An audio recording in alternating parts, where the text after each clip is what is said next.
Clint, back-to-back seasons na you finished the eliminations as the number 1 seed. Ano pakiramdam? Siyempre, napakasarap number 1 seed. But then again, doesn't mean if you're number 1 seed, you're champion. So, there's still more games you need to win to reach that. Yung mount na yun namin, yung sabi ni Coach Andy palagi. And it's not gonna be easy, hindi naman super smooth ride yan. There will be bumps ahead the race or ahead the path, but we will conquer. Even without sina Paolo, wala sina Warren, and yet you guys are back here. Siguro what does this say na lang din sa current na teammates mo dito sa Mapua?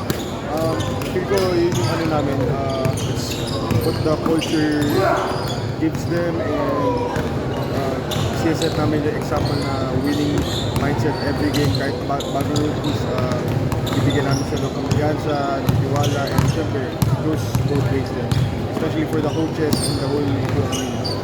Seeing sina Mangubat and Hubilia grow despite being their first year sa Mapua, gaano ka grateful na kumbaga hindi lang ikaw yung kailangang i-watch out ng mga opponents mo?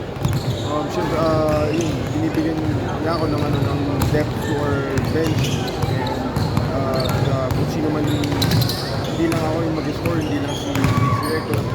Siyempre may mga ibang teammates ako na mag-stop. Wait lang.